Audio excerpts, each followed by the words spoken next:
Halo guys, welcome come back back to to our our channel. channel. Oke, di video kali ini kita mau sharing-sharing aja ya, Mm-mm. berdasarkan pengalaman kita, karena kita tuh lihat lagi naik tentang Lagi viral tentang viral, ya, hashtag kabur aja dulu. kabur aja dulu gitu. Jadi ya kita mau sharing tentang beberapa mungkin pandangan kita mengenai hal itu dan pengalaman kita, Betul. karena kita termasuk yang kabur aja dulu ya. Iya benar. Termasuk itu. Si Indah ini udah punya pengalaman kerja 8 tahun di Korea, terus dia pindah ke Jerman, Mhm. udah jalan 2,5 tahunan lah ya, Iya. kurang lebih. Kalau aku sendiri tuh mulai dari tahun 2016 tuh aku ke Filipina dulu, habis itu aku pernah ke Australia, terus aku pernah coba kerja di UK juga, terus ke Korea juga Mhm. pernah, dan sekarang di Jerman. Betul. Makanya mungkin menurutku kita juga punya cukup pengalaman untuk sharing tentang kabur aja dulu. Oke, langsung aja ya kita Mhm. mulai ya. Pertama, eh, mungkin background dulu, kenapa kok kita memilih kabur ke luar negeri. Iya. Kalau kamu sendiri waktu itu, kamu tuh yang kamu cari apa? Apakah kamu nyarinya keuangan, apakah pengalaman, atau karir gitu? Untuk pertama kali kepikiran buat keluar negeri itu ya tujuannya pertama adalah uang ya. Ya, Karena gimana pun kerja di Indonesia itu susah banget buat kita ngumpulin uang, buat kita tabung.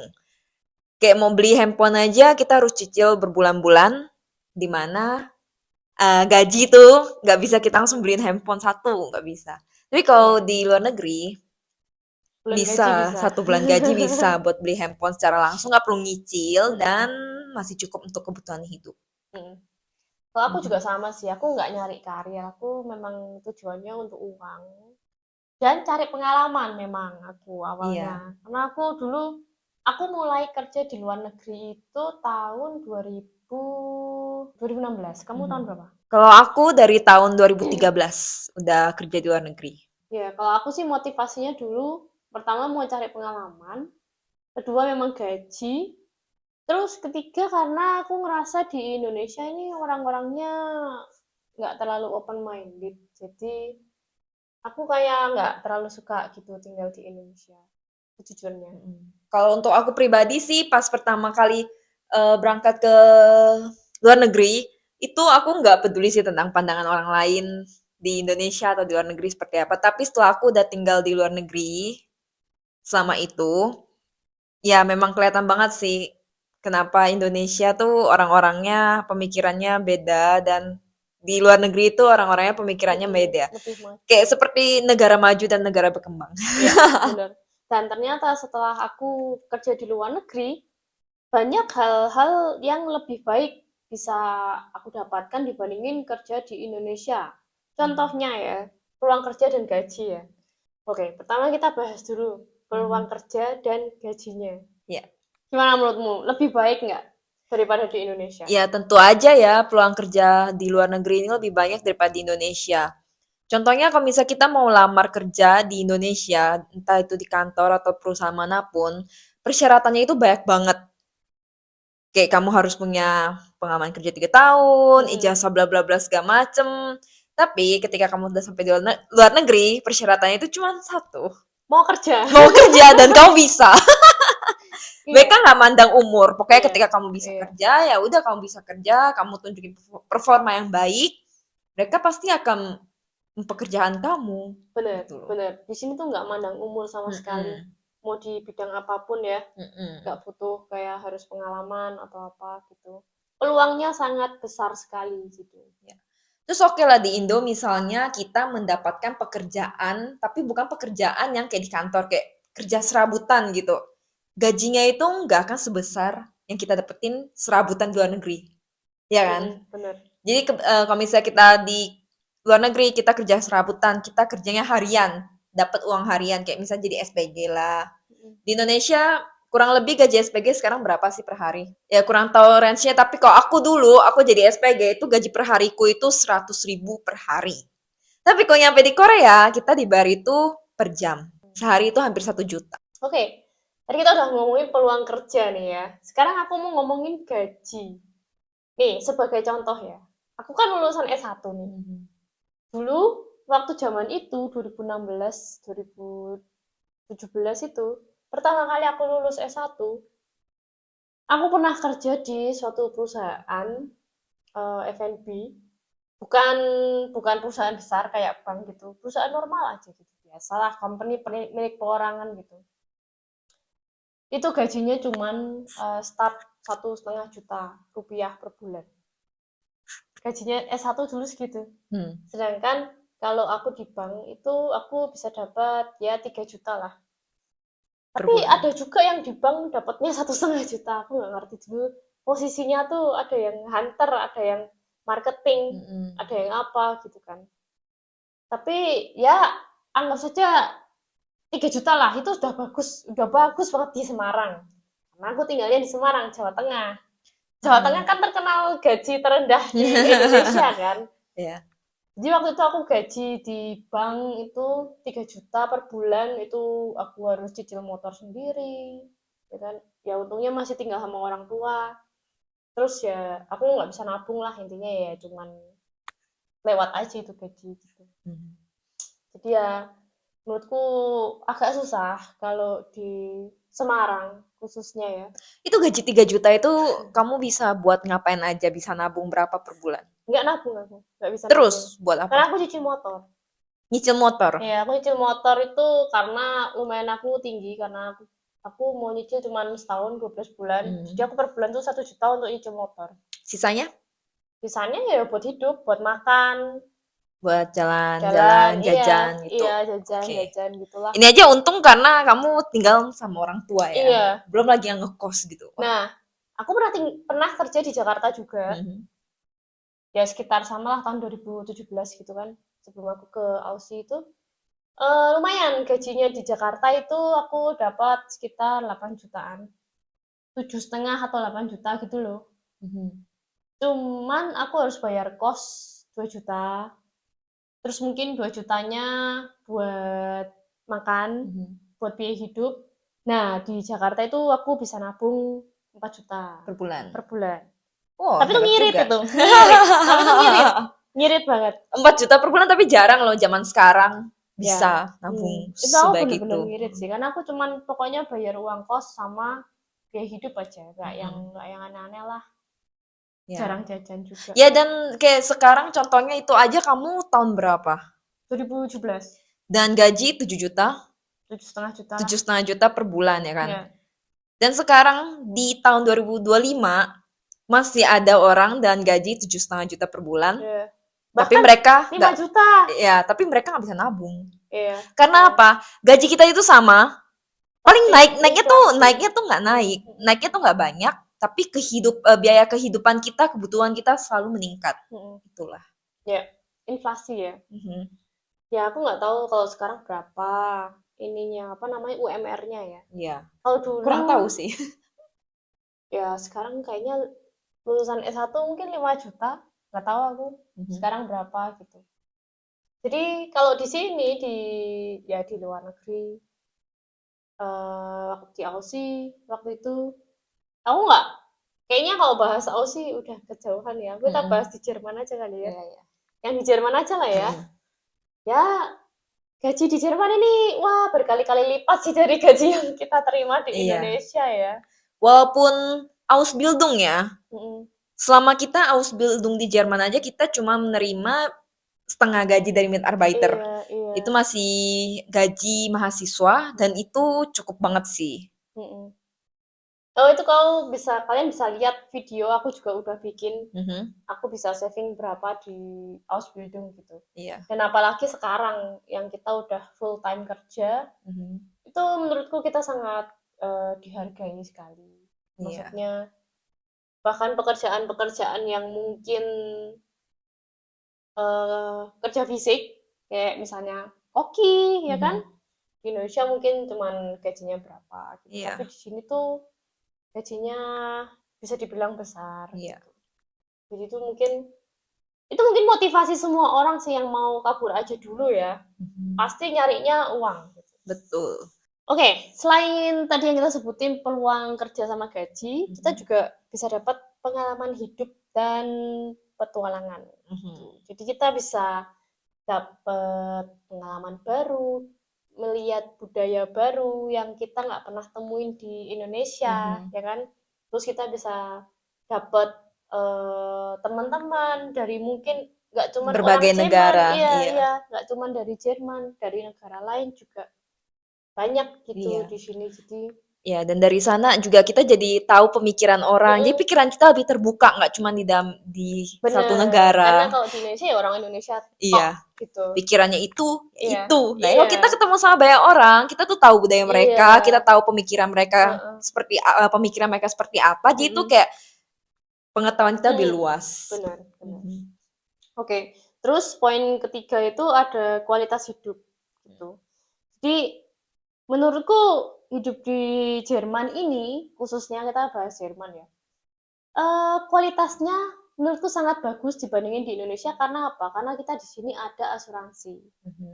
Jadi kita kalau misalnya terjadi sesuatu, misalnya nanti ada pandemi lagi, kita nggak perlu pusing karena kita udah diasuransikan gitu. Jadi kita bayar asuransi setiap bulan. Iya. Jadi Ada kalau asuransi misal kesehatan, ada mhm, asuransi kehilangan pekerjaan, ada asuransi pensiun gitu. Jadi iya. aku ngerasa kualitas hidup di sini lebih aman daripada di Indonesia gitu loh. Iya. Kalau di Indonesia, wah kalau misalnya terjadi pandemi lagi atau ada sesuatu, ada perang atau misalnya di mana ada kerusuhan gitu kan, otomatis kita kehilangan pekerjaan. Kehilangan pekerjaan, Nggak ada pemasukan. nggak ada pemasukan. Ya udah. Ya terus kalau kita nggak punya asuransi kesehatan ya kita mesti harus bayar sendiri Mhm. rumah sakitnya gitu. Iya, dan selain tentang kualitas hidup yang tentang keuangan, menurutku juga kualitas hidup di luar negeri, contohnya di Jerman ya, karena kita sekarang di Jerman, udaranya lebih Oh ya, segar iya sih. ya benar-benar benar. Di Indonesia itu terlalu padat dan polusi udaranya parah banget. Hmm, hmm, Tapi hmm. kalau di sini ya mungkin kebetulan juga kita tinggalnya deket gunungnya. Jadi itu udaranya tuh segar, lebih sehat sih Hmm, hmm, hmm. menurutku. Terus tadi yang kita udah sebutin juga itu ada lingkungan dan sistem kerja. Kalau menurutku pribadi lingkungan kerja di sini tuh ya tergantung dari company-nya sih Sama sebenarnya. tergantung orang-orang yang Cuman kerja bareng kita. menurutku orang-orang di sini tuh nggak mandang kita tuh pekerjaannya apa gitu. Status sosial tuh kayak di sini nggak terlalu jomplang banget yang kaya Mm-mm. kelihatan kaya banget, yang miskin kelihatan miskin banget gitu enggak sih menurutku.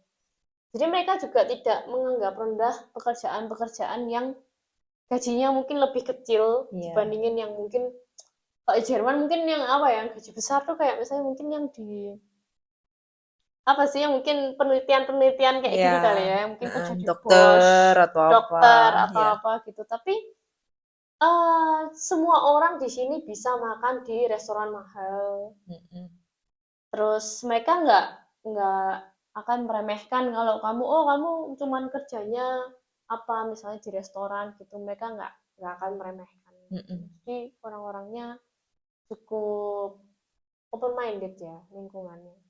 dan sangat menghargai satu sama lain, Ya benar-benar benar. mhm, Apalagi kalau kita kerjanya di gastronomi isinya Auslander semua ya, iya, orang-orang luar semua gitu. Jadi iya, ya saling menghargai dan kalau kerja di gastronomi itu bos-bos di sini yang punya bisnis maksudnya, mereka tuh menghargai kita karena mereka butuh orang iya, gitu. Kalau di Indonesia kayak aku ngerasa mereka bisa mencari orang dengan mudah gitu. Jadi kayak ya nggak terlalu dihargai lah gitu. Kamu mau mhm, kerja lembur kayak atau apa bodo amat gitu iya, kan, dan kamu cari apalagi orang baru juga cepet. iya, dan apalagi menurutku ya, ini sepenilaianku, orang Indonesia itu kerjanya tuh cepat. Dan kerja itu bagus. Jadi begitu mereka sampai di luar negeri, mereka kerjanya bagus, sesuai dengan ekspektasi bos, tambah dipandang lagi, maksudnya tambah disayang, disenengin sama bos.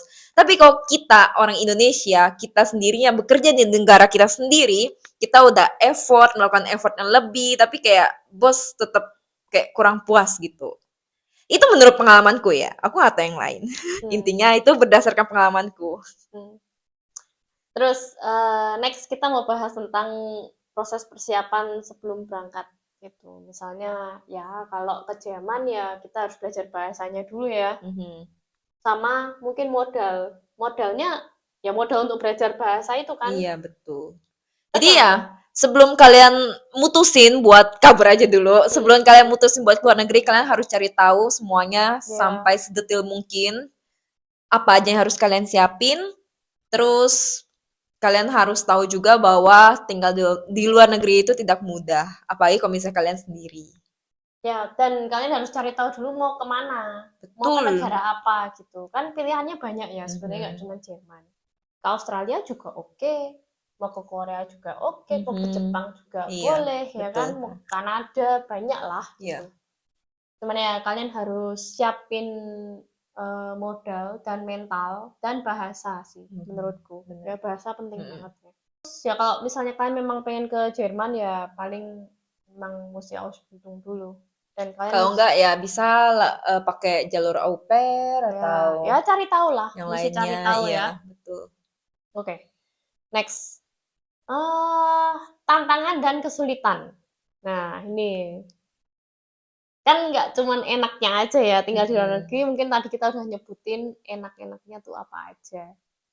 Pasti juga ada tantangan dan kesulitannya. Mhm. Contohnya misalnya adaptasi budaya dan bahasa. Ya, adaptasi budaya dan bahasa ya betul. Bahasa Hmm. sih yang terutama itu sulit banget, Hmm. apalagi Jerman. Hmm. Kalau baru datang, aduh mereka ngomong apa, cepet banget gitu loh. Hmm. Kayak kita harus survive, harus mengerti apa yang mereka omongin. Iya, ya ngomongnya cepet banget. Iya. Terus ya bahasa kita harus bisa lah gitu. Nggak bisa kita kerja di negara orang tapi hmm, apa ya kita expect orang untuk ngertiin kalau kita nggak bisa bahasa kan ya Nggak bisa bisa. gitu juga. Mm-mm. Satu sisi memang mereka mengerti, tetapi di sisi lain kita harus berusaha untuk belajar. Ya benar. Terus masalah budaya Mhm. ya pasti ada culture shock lah. Ya, salah satunya bayar pajak gereja. Pajak itu juga udah contoh culture shock juga kan Iya, iya. karena di Indonesia mungkin kita nggak bayar pajak sebanyak itu, di sini Mhm. pajaknya gede Banyak banget, banget lagi. asuransinya Wajib, banyak, harus wajib punya gitu. itu. Kalau di Indo Setiap kan orang.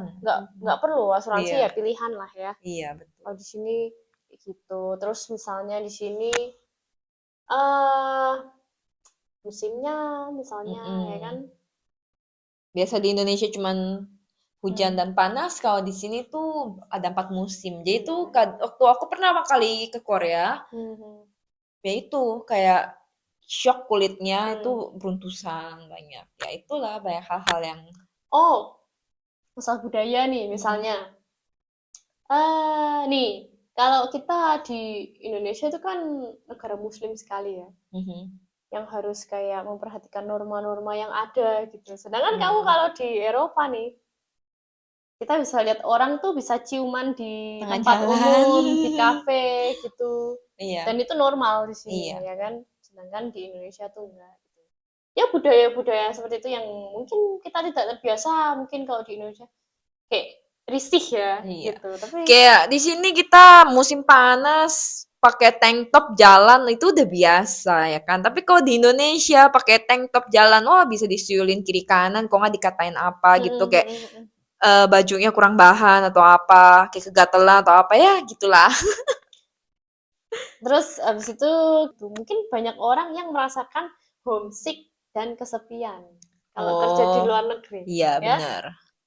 Tapi itu balik lagi sih, kalau kerja di luar negeri mereka dapat trip yang nyaman, bisa dapat temen dari situ mungkin mereka nggak homesick Nggak terlalu homesick banget homesick ya. banget. Tapi kalau dapatnya trip yang jelek, terus temennya juga toxic ya, itu pasti kayak bawaannya pengen pulang, pengen pulang, pengen pulang gitu.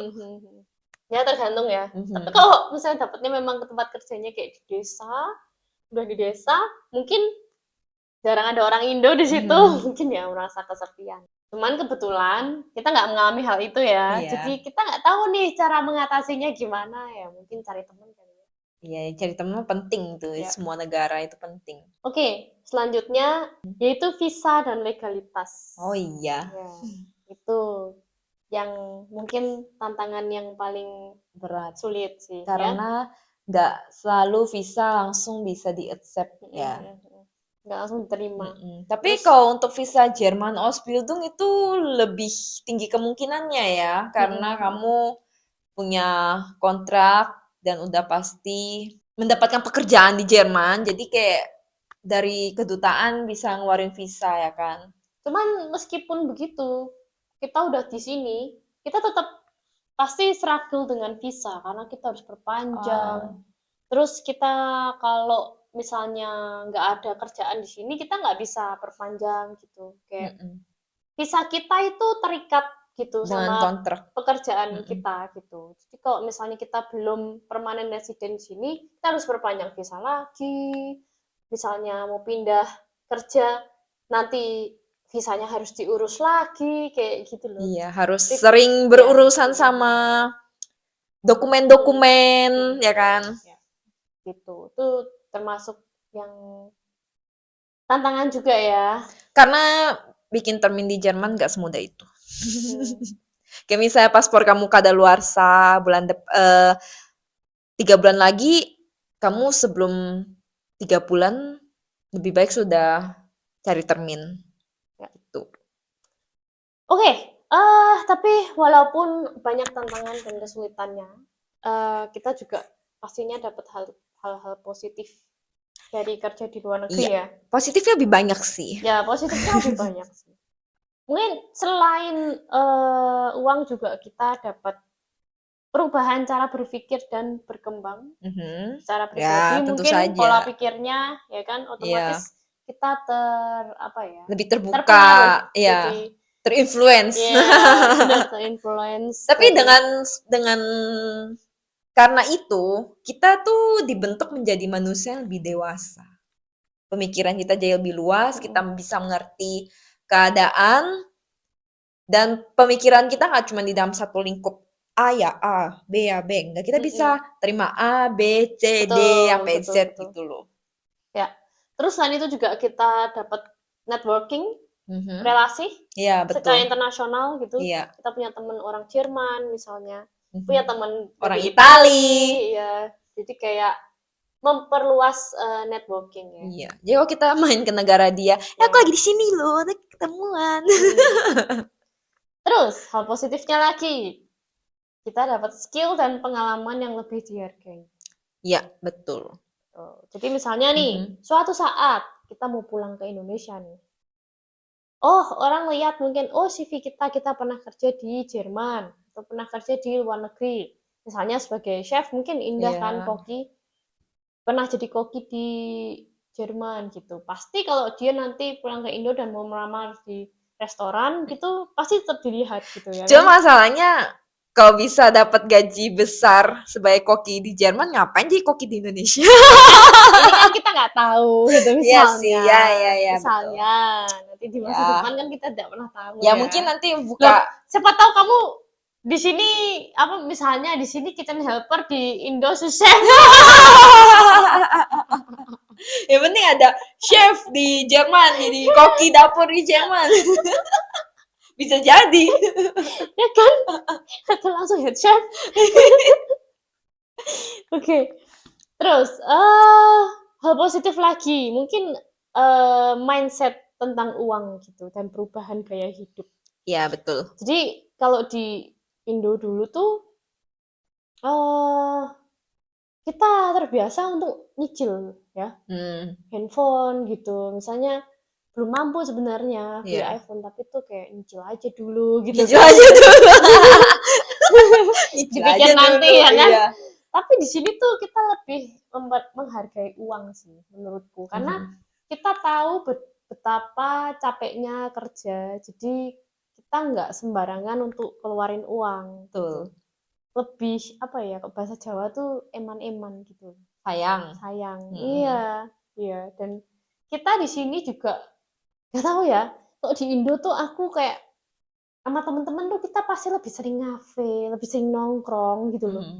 Tapi kok di sini nggak pernah kita nongkrong. Ya balik lagi semua itu tergantung circle-nya sih. Kalau misalnya kita dapat temen yang suka ngafe ya kita enggak sih. Tapi maksudnya mungkin kalian dapat temen yang suka ngafe, mungkin kalian akan terbawa, kalian suka ngafe. Dapat temen yang suka Enggak, tapi belanja, maksudku mungkin gini loh, terbawa, suka maksudku tuh kayak belanja. di Indo tuh kita tuh lebih Mikirin nggak masa depan. mikirin masa depan dan mungkin karena umur juga kali ya. I'm Tapi living in the moment. iya, tapi kayak sejak tinggal di luar negeri, aku tuh lebih ke mindset tentang uang kayak harus saving, nabung gitu kayak. Aku lebih sayang keluarin duit di sini gitu. Karena udah kerja capek-capek gitu.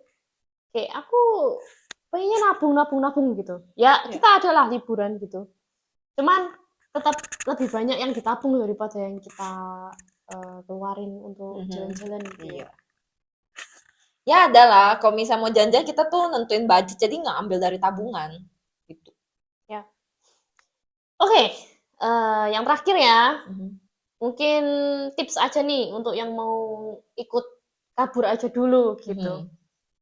Menurutmu apa yang harus dipersiapkan sebelum memutuskan untuk kerja di luar negeri? Ya, Modal. keuangan kalian butuh modal buat keluar negeri, terus kalian butuh mental buat menghadapi situasi di luar negeri. Mesti mandiri. Ya. Menurutku tuh dengan adanya agen tuh kayak terlalu memudahkan orang-orang yang jadi nggak mau berjuang gitu loh. Kayak menurutku tuh, karena aku dari dulu kemana-mana mandiri ya, jadi tuh aku nggak terbiasa untuk bergantung sama agen. Gimana itu akan melatih kita nanti kalau kita tinggal di luar negeri tuh kita terbiasa hidup sendiri gitu loh. Nggak apa-apa dikit-dikit minta bantuan orang gitu. Lewat agen tuh kan kita dipermudah ya sebenarnya. Iya, betul. Menurutku mandiri itu penting banget karena mungkin kita akan ke luar negeri sendirian. Nggak ada teman biasanya ya. Agen tuh cuma ngebantu kamu berangkat plek nyampe di Jerman ya udah, kamu di Jermannya kamu harus survive sendiri. Benar. Jadi menurutku sih yang harus disiapkan adalah kemandirian. Ngurus apa-apa sendiri, cari tahu sendiri. Kalau sakit ke rumah sakit sendiri. Apa-apa harus bisa sendiri gitu. Itu yang harus disiapin sih menurutku. Iya. Terus next, kesalahan apa yang harus dihindari? Menurutku ya, kesalahan yang harus dihindari adalah jadi OKB. Money minded gitu. Ya, kesalahan yang harus dihindari ya ketika kalian udah nyampe di luar negeri, kalian ngerasa gaji kalian besar, terus kalian kayak hura-hura gitu.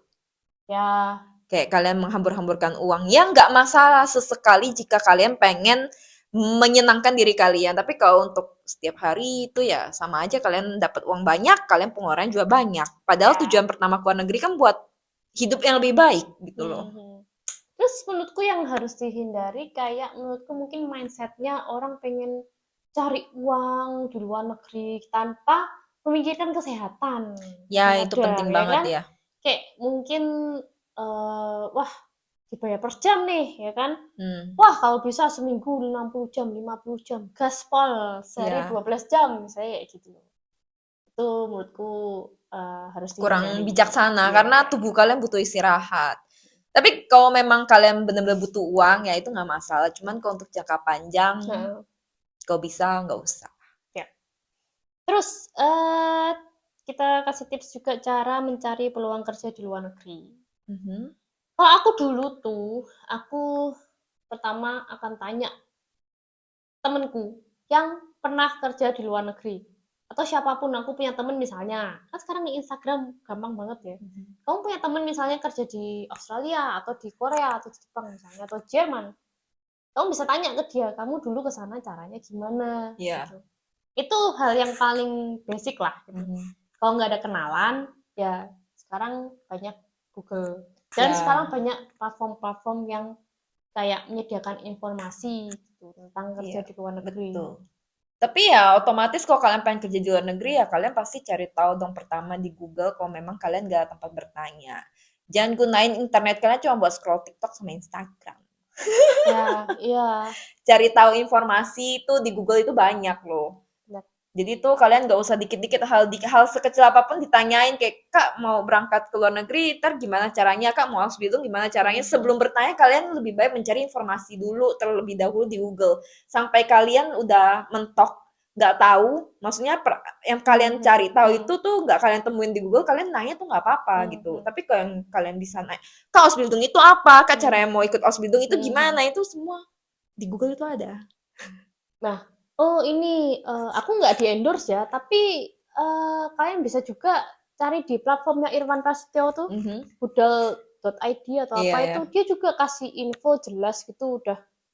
Misalnya mau ke Kanada, dia udah ada jelas gitu loh, jalurnya apa aja. Syarat-syaratnya apa aja. Kamu mau lewat Ausbildung, mau lewat au pair gitu, dia udah kayak lengkap di situ. Jadi kayak mau cari info udah ada gitu sekarang. Enak banget. Banyak kok, gampang kalian sekarang tinggal buka aja Google, pokoknya nyari-nyari orang yang udah kerja di luar negeri. Kita kesimpulan aja ya. Kalau dari aku pribadi, jalan ninja untuk bisa kita cepat kaya adalah cuman kerja di luar negeri, karena gaji ya yang sangat-sangat jauh perbandingannya sama di Indo. Terus kayak kualitas hidup juga lebih baik. Terus awalnya juga aku mikir aku mau sampai pensiun gitu kerja di luar negeri. Cuman sebenarnya nggak harus juga gitu. Nanti aku tuh kayak pengennya nanti pensiun tetap di Indo. Jadi aku tidak akan ganti paspor. Kita tetap bisa beli properti di Indonesia, kita bisa pensiun dengan nyaman di Indonesia, ya kan? Karena di Indonesia memang nggak bisa dipungkiri, di Indonesia hidup tuh nyaman sekali. Ada Gojek, ada, nyaman lah gitu, gampang, mau apa-apa gampang gitu loh. Bener memang, kalau kita punya uang. Jadi, untuk mencapai ke situ, untuk hidup nyaman di Indonesia, otomatis kita harus punya uang. Nah, cara untuk punya uangnya gimana? Ya dengan kerja di luar negeri supaya kita punya tabungan yang banyak. Betul. Kalau dari aku sih gitu. Ya. Kalau kamu gimana? Ya menurutku kenapa munculnya kata-kata kabur aja dulu itu karena sistem di Indonesia yang kurang baik. Jauh sistemnya sama yang ada di luar negeri. Di luar negeri itu lebih tertata, lebih rapi, dan ada sistemnya gitu. Kalau di Indonesia itu nggak ada, jadi dari sistemnya kita bisa melihat bahwa di Indonesia berantakan, di luar negeri itu lebih rapi. Memang sih. Ya dari sistemnya itu udah cukup kelihatan. Ya pokoknya buat kalian yang pengen kabur aja dulu ke luar negeri, kalian harus bisa matengin dulu keputusan kalian, apakah itu yang terbaik buat kalian, buat keluarga kalian ditinggalkan, atau seperti apa. Itu pokoknya kalian harus pikir ke depan, jauh ke depan dulu sebelum kalian mulai melangkah, tapi berhenti di tengah jalan. Tapi menurutku kalau masih muda, masih umur 20-an, nothing tulus sih. Iya. Kamu mau kabur ke luar negeri, terus misalnya nggak betah, nggak suka, mau balik Indo. Ya, itu juga bisa ya. Umur masih 20 nggak masalah gitu kan. Betul. Kecuali kalau misalnya udah 30, punya anak, punya keluarga, ya itu ya susah. Itu harus banyak yang dipertimbangkan. Gitu. Iya. Kalau masih muda sih, ambil resikonya. Kabur aja dulu, aku mendukung sih. Kabur aja dulu. Ini nyuruh kabur aja dulu bukan karena kita nggak cinta Indonesia ya, tapi karena kita tahu gimana kita bisa mendapatkan hidup lebih baik di luar negeri daripada di Indonesia. Benar. Oke, jadi mungkin segitu dulu aja sharing kita kali ini. Gimana menurut kalian? Apakah kalian mendukung ya, untuk kabur aja dulu gitu, ataukah mungkin kalian tidak mendukung adanya hashtag itu? Iya, atau kalian memang lebih memilih mengembangkan diri kalian di Indonesia? Oke, komen di bawah and see you guys in the next video. Thank you for watching.